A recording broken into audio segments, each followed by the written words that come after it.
슬기로운 라디오 생활 스페셜 시리즈 고용노동 알겠다 고용 시간입니다. 오늘은 이정한 고용노동부 고용정책실장과 함께합니다. 모셨습니다. 자, 알겠다 고용만의 특별한 인사법이 있어요. 자, 실장님 어서 오시고용. 반갑고요. 네. 다 알고 오시는군요. 네. 우리 정면에 실장님 여기 네. 보이는 라디오 카메라가 있습니다. 예. 네네. 여기 이쪽에 이제 정면에 카메라인데요. 우리 청취자분들에게 인사 짧게 한 말씀 해주실까요? 네. 이렇게 라디오 방송을 통해서 만나 뵙게 됐습니다. 고용노동부에서 고용정책실장을 맡고 있는 이정한이라고 합니다. 네, 반갑습니다. 예, 반갑습니다. 이제 정부 3년 차에 접어들고 있습니다. 이게 날씨가 점점 추워지면서 우리 고용시장 한파도 좀 걱정이긴 한데 지금 시점에서 우리 일자리 성적표 뭐 공개가 가능할까요? 통상적으로 저희가 이제 일자리 상황에 대해서 얘기를 할 때는 통계청의 경제활동 인구조사에서 나온 이제 결과를 갖고 많이들 평가를 하고 있는데요. 금년 10월 기준으로 저희가 고용률이 63.3%, 실업률이 2.1%로 역대 최고의 고용률, 역대 최저의 실업률을 기록을 하고 있고요.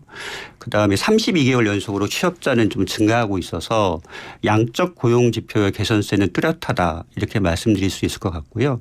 특히 저희가 이제 두 가지 부분을 주목해서 좀 보고 있습니다. 첫 번째 부분은 여성의 고용이 굉장히 좀 늘고 있다라는 부분이고요. 그중에서도 30대 그다음에 기혼 유자녀의 경우도 좀 늘고 있어서 이 부분은 굉장히 좀 바람직한 부분이 아닌가 평가를 하고 있고요. 다른 두 번째 부분은 비정규직의 비중이나 규모가 좀 감소를 하고 있고 정규직과 비정규직의 시간당 임금 격차도 조금 줄고 있고요. 그다음에 53시간, 주 53시간 이상의 장시간 근로도 좀 개선되는 부분들이 있어서 일자리 질적 측면에서도 개선세가 보이고 있다 이렇게 평가를 합니다. 근데 다만 현장에서의 일자리 어려움에 대한 목소리들은 여전하시기 때문에 그 부분에 대해서는 정부가 더욱 정책적인 노력들을 강화해야 되지 않나 이렇게 생각하고 있습니다. 네. 우리 일자리 성적표가 좀 많은 분들이 생각하시는 것보단 그래도 좀 개선되고 있나 보다 뭐 이런 생각이 드는데요. 실장님 잠깐만 오른쪽으로 조금만 가주시겠어요? 네네. 그럴까요? 네네네. 예예. 예, 좋습니다. 네. 화면이 저희가 정면 화면을 아까 미리 잡아드렸어야 되는데. 네네. 예. 그래서 그럼에도 불구하고 이제 고용 정책 방향은 이 이제 결과를 보면서 잡으실 거 아닙니까? 예. 그래서 더 개선해야 될 부분은 또 더 개선시켜야 되니까 그 방향은 어떻게 잡고 계세요? 우선 현 정부의 가장 중요한 원칙은 지속 가능한 양질의 일자리는 민간의 혁신 성장을 통해서 만들어진다라는 부분을 가지고 있다는 말씀을 드리겠고요. 그래서 이에 따라서 노동시장의 법 제도 관행 문화를 개선하는 노동개혁을 통해서 우리 전체적인 일자리 창출 여력을 높이는 노력 이와 함께 일시적이거나 금전적 지원보다는 제가 직업훈련이나 고용 서비스 등 적극적 노동시장 정책을 좀 강화를 해서 노동시장 진입을 촉진하는 이런 형태의 방점을 둬서 성장과 일자리 창출이 선순환하고요. 전체적인 고용 가능성이 올라가는 부분에 중점을 두고 있다는 말씀을 드리겠습니다. 하지만 앞서 말씀드렸던 것처럼 양적 개선세에도 불구하고 현장에 어려운 부분들은 있습니다. 그래서 국민들 현장에 계시는 국민분들이 체감할 수 있는 현장 체감형 고용정책 그다음에 청년이나 여성 고령자분들에 따라서 각각 특성들이 좀 다르셔요. 그래서 이 특성들을 고려한 맞춤형 고용정책. 또 다른 한편으로는 생산 인구가 감소를 하고 있고요. 그렇죠. 생산 가능 인구가 감소를 하고 있고 급속한 산업 전환 등등 구조 변화가 좀 급속하게 이루어지고 있어서 이런 구조 변화에 대응할 수 있는 미래지향적 고용정책 이런 부분들은 특히 더 앞으로 강화해 나갈 그럴 계획입니다. 지금 이제 전체적으로 고용 정책 방향을 설명을 해주셨는데 이렇게 정책 방향을 잡으실 때 현재 현황 파악이 현재 진단이 가장 중요하지 않습니까? 네, 그렇습니다. 그래서 이제 실장님께서도 말씀하셨지만 생산 가능 인구가 이제 줄어드는 상황에서 또 여기저기 기사를 보면 구인난도 심하대요. 맞습니다. 네. 그리고 또 이제 빈 일자리와 취업난 동시에 일어나고 있다고 합니다. 이게 참 어려운 지금 현상인 것 같은데 이런 일은 왜 일어나는 걸까요? 우선은 제가 빈 일자리라고 이제 구인난들을 표현을 하고 있는데 이제 이 부분은 두 가지 요인이 좀 맞물려 있습니다. 하나는 일시적인 수요 요인이 좀 있습니다. 예. 그러니까 코로나 이후에 일상 회복에 따라서 음식 숙박이나 보건복지 등 대면 서비스업의 인력 수요가 굉장히 급속하게 는 부분이 하나가 있고요. 그다음에 조선업 등 산업 업종별로 경기가 굉장히 급속하게 좋아진 부분이 있습니다. 네. 네, 그러다 보니까 해당에서는 인력 수가 굉장히 급속하게 느는데 공급이 못 다가라는 그런 요인이 하나가 있고요. 또 다른 측면 하나에서는 일부 업종을 중심으로 해서는 임금 수준이나 근로 여건이 우리 취업을 희망하는 분들의 눈높이와 못 맞는, 안 맞는 그런 구조적 요인이 좀 맞물려 있다라는 말씀 드리겠고요.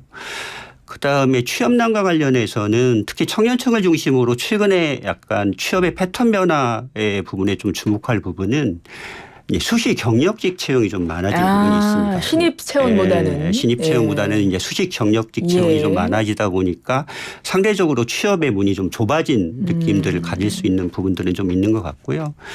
하지만 또 다른 측면 하나에서는 여전히 양질의 일자리, 그다음 기업에서는 적합 인재에 대한 양쪽의 눈높이 차이랄까요? 이런 미스매치 현상도 계속되고 있는 부분이 있는 것 같습니다. 네. 그러면 이게 현재를 그렇게 진단하고 계시고 이제 원인도 다 이제 파악을 하고 계신데 그렇다면 구인난과 취업난 이게 해결 방안은 어떻게 보세요? 우선은 앞서 말씀드린 구인난, 빈일자리의 경우에는 일시적인 수요 증가 부분에 대해서는 저희가 빨리빨리 해당 일할 수 있는 인력들을 매칭해 주는 노력이 굉장히 중요하다 생각을 하고 있고요. 그다음에 다른 한편으로는 업종별이나 지역별로 특성들이 좀 다른 부분들이 있습니다. 네. 저희가 한 3차례에 걸쳐서 빈일자리 해소 대책들을 마련을 했고요. 그러니까 1차와 2차는 업종 10개 업종 정도를 선정을 해서 그 업종에 가지고 있는 애로 요인들을 종합적으로 해결하는 부분에 방점을 두고 저희가 추진을 했고 3차 대책에서는 지역 단위에서 자치단체와 여러 중앙부처 사업들을 연계해서 실제 지역의 어려움 등을 해결하는 그런 부분으로 저희가 접근을 했다는 말씀을 드리겠고요. 그다음에 구인난 부분과 관련해서는 결국에 그 정보의 미스매칭을 어떻게 해결하느냐도 굉장히 좀 중요한 부분입니다. 우리 중견 중소기업단에도 굉장히 좋은 일자리들이 많은데 이 부분들이 좀 안 알려진 부분들이 있어서 이 부분들을 좀 널리 알리고 그다음에 구직자분들이 각각의 애로 요인들이 조금 다르셔요. 그래서 구직자분들에 대한 1:1 심층 상담 등등을 바탕으로 좀 종합적으로 애로 요인을 해소하는 부분. 그다음에 저희가 전국에 이제 고용센터라는 곳을 통해서 다양한 취업 지원 서비스를 제공을 하고 있는데 이 부분들을 그 지역도 좀 뛰어넘고요. 그다음에 테마를 좀 가지면서 뭐 예를 들면은 특정 다른 조선업에 대한 집중적인 취업 지원을 한다든가 이런 형태로 해서 구직난 부분들은 취업난 부분들은 조금이라도 덜어드릴 수 있도록 노력을 하겠다는 말씀드리겠고요. 그다음에 본질적으로는 이 취업난과 구인난이 공존하는 이유는 우리 중소기업의 고용 환경이랄까요? 여력이랄까요? 이런 부분들이 개선되는 부분들이 굉장히 중요합니다. 그렇죠. 그래서 그 부분에 대한 정책적 지원 노력과 함께 원화청의 상생 협력이라든가 이런 부분을 통해서 중소기업 부분의 전반적인 고용 여건이 개선될 수 있는 그런 정책적 노력을 집중하겠다는 말씀드리겠습니다. 네. 그리고 고용 정책을 이제 추진하고 이제 그 안들을 고안해 내실 때 이제 연령대별로도 아마 분명히 살펴보실 텐데. 네, 그렇습니다. 근데 연령대 중에서 특히 이제 청년 고용을 살펴보면 이게 구직 활동 없이 그냥 쉬는 청년이 올해 한 40만 명이라고 하더라고요. 그러니까 이 청년 일자리에 대해서는 정말 큰 고민을 하실 것 같습니다. 네, 맞습니다. 청년 고용 정책 어디에 좀 역점을 두고 추진하실 계획이세요? 우선은 청년의 일자리 문제는 사실 청년의 개인의 어떤 성장 뭐 이런 이슈일 뿐만 아니라 우리의 미래의 지속 가능성. 그렇죠. 그다음에 경제적인 번영 이런 부분하고 굉장히 맞닿아 있는 굉장히 중요한 이슈다 생각을 하고 있고 결국에 궁극적으로 저희 고용노동부에서 하는 모든 정책들이 어떤 측면에서 보면 청년을 위한 양질의 일자리를 어떻게 만들 거냐에 대해 맞춰져 있다라고 해도 과언은 아니다 생각을 합니다. 청년 관련해서는 저희가 정책들을 설계하고 집행하는 과정들 속에서 한 2가지 부분을 저희가 그 유념해서 접근을 하고 있는데요. 네. 하나는 선제적으로 지원을 해야 되겠다라는 부분이고, 선제적 지원, 네, 선제적 네. 지원이라는 부분이고, 두 번째는 그 청년층들이 특히 MZ 세대를 중심으로 해서는 수요가 굉장히 다양합니다. 네. 그다음에 앞서 말씀드린 것처럼 수시 채용이나 경력직 채용으로 기업의 그 채용 문화도 바뀌고 있어서 이런 부분들을 고려한 맞춤형 지원이 굉장히 중요하다 생각을 하고 있습니다. 그래서 선제적 지원 관련해서는 재학 단계부터 저희가 진로 지도나 경력 형성을 지원할 수 있도록 그런 프로그램들을 운영을 하고 있고요. 그다음에 다른 한편으로는 그 수시 채용이나 경력직 채용에 대응하기 위해서는 경력 형성이 굉장히 중요합니다. 그렇죠. 그래서 이제 저희가 일경험 프로그램이라고 해서 미래내일 일경업 사업이라고 해서 기업에 가서 실제 프로젝트를 하면서 경력을 쌓을 수 있는 이런 프로그램도 금년부터 도입해서 추진을 하고 있고요. 그래서 말씀 주셨던 쉬었음 부분은 저희가 이 쉬었음이 오래 지속되면 여러 가지로 문제들이 많기 때문에 조기에 개입을 해서 어떻든 다시 구직 의욕을 복돋는 부분이 굉장히 중요하지 않겠습니까? 그래서 그 부분 관련해서는 1:1 심층 상담 프로그램, 그다음에 이분들이 함께 모여서 자조 모임을 하다 보면 굉장히 성과들이 좋습니다. 그래서 그런 부분들을 지원하는 뭐 청년 도전 지원 사업이나 이런 것들을 하고 있다는 말씀을 드리겠고요. 그다음에 취업한 이후에도 좀 케어가 필요한 부분들이 있습니다. 그래서 저희가 취업한 이후에도 이분들에 대해서 일정 정도 케어하는 프로그램도 내년부터는 시작할 그런 생각이고, 그다음에 어떻든 직무 능력을 형성시키는 게 중요하기 때문에 저희가 가진 뭐 국민 내일 배움 카드 등등을 통해서 직무 능력을 향상시킬 수 있는 직업 훈련의 기회를 계속 넓히는 노력. 그다음에 다른 한편으로는 굉장히 좀 중요하고 대통령께서도 수차례 강조하셨는데, 이렇게 그 형성된 직무 능력이 공정하게 평가받고 채용되는 부분이 굉장히 중요합니다. 그래서 공정 채용의 문화, 그다음에 질서를 어떻게 확립하느냐, 이 부분도 청년 고용에 있어서 중요한 부분 중에 하나라, 이렇게 말씀드릴 수 있을 것 같습니다. 청년 고용 정책에 대해서 그 방향을 역점 두고 있는 부분에 대해서 자세하게 설명을 해주셨고, 그렇다면 이제 아이를 키우면서 일하시는 분들, 우리 부모인데 일을 해야 돼요. 그러니까 지금 특히 저출산 문제가 심화하고 있는데 출산율을 높이기 위해서 또 이 고용 시장도 분명히 바뀌어야 될 부분이 있을 겁니다. 정책적인 맞습니다. 부분에서도 뭐 어떤 방안들이 있을까요? 우선은 말씀하셨던 것처럼 이제 저출산이 아니라 초저출산이라는 얘기까지 하고 있는 상황이라 이 초저출산을 저희가 조금 극복하고, 그다음에 애를 가진 부모 모두가 어려움 없이 일할 수 있도록 하려고 한다 보면, 그러니까 일과 육아를 병행할 수 있는 시간을 어떻게 확보해 드리느냐, 그다음에 좀 다양한 유연한 근로 형태를 얼마나 활성화하느냐, 이런 부분이 좀 중요한 부분이다라고 생각을 하고 있고요.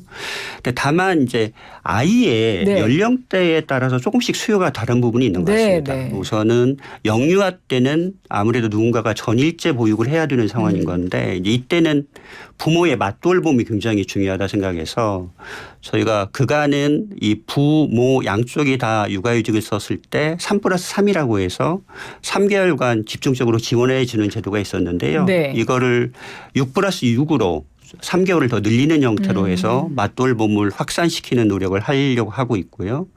그다음에 애가 이제 일정 정도 크고 나면 육아기 근로시간 단축 제도가 굉장히 효과가 좋습니다. 그러니까 뭐 한 5시간, 뭐 4시간, 6시간 정도 줄여서 병행하는 부분이 좀 필요해서 그 부분에 대해서도 저희가 이제 대상 연령도 좀 늘리고요. 그러니까 그 대상이 되는 아이의 그 연령도 조금 늘리고 지원 기간도 한 24개월에서 36개월로 늘려서 그 부분은 활성화하는 노력을 하겠다는 말씀드리겠고요. 그다음에 그 유연근무가 굉장히 좀 중요합니다. 시차 출퇴근 같은 경우도 실질적으로 도움이 될 수 있는 부분이라 그것들을 도입하는 중소기업 등등에 대해서는 저희가 지원 제도를 조금 더 넓혀서 이런 다양한 유연근무가 확산될 수 있는 노력도 하겠다는 말씀 드리겠습니다. 30, 40대 한창 일하면서 육아도 같이 하셔야 되는 우리 부모들을 위한 지금 그 일과 육아를 병행할 수 있는 방안들도 지금 마련을 하고 계신다는 말씀이고, 이제 그 다음 연령대는 이제 고령층입니다. 한 55세 이후 79세까지 보니까요. 경제활동 참가율이 처음으로 60%를 넘었대요. 이제 많은 분들이 일을 하고 계신다는 건데 고령자 고용 정책도 당연히 준비가 필요하겠죠. 그렇습니다. 이제 우선은 이제 건강이나 학력 수준이 굉장히 좀 높아지셨고요. 그리고 국민연금의 수령 연령이 순차적으로 이제 뒤로 가기 때문에 소득 공백의 이슈도 있어서 네, 네. 더 일하고 싶어 하시는 분들이 많이 늘고 있고요. 앞으로도 더 늘 거라 생각을 합니다. 그래서 이제 이 부분과 관련해서는 원활한 전직 지원을 위한 다양한 프로그램들을 얼마나 더 많이 만들어주느냐에 대한 부분이 하나의 이슈가 있고요. 이제 그거는 저희가 중장년 내일센터 등등 좀 특화된 서비스 등등을 강화를 하고 있다는 말씀 드리겠고 또 다른 한편으로는 저희가 베이비 부머가 네. 55년에서 63년 사이에 태어난 분들을 저희가 베이비 부머라고 하는데 맨 마지막 63년에 해당되는 분들이 이제 60세를 맞이하게 됐습니다. 네, 그래서 네. 현재 있는 법정 정년 60세 이후에도 더 일할 수 있는 여건들을 어떻게 만들어주느냐가 이제 사회적인 논의가 굉장히 많이 그렇죠. 필요한 부분이다 싶고요. 근데 다만 이 부분을 접근할 때는 기업의 부담도 최소화하면서 기업의 성장과 계속 고용이 같이 갈 수 있는 형태가 굉장히 중요하다 생각합니다. 네. 그래서 그런 부분과 관련해서는 사회적 대화도 필요하다 싶고요.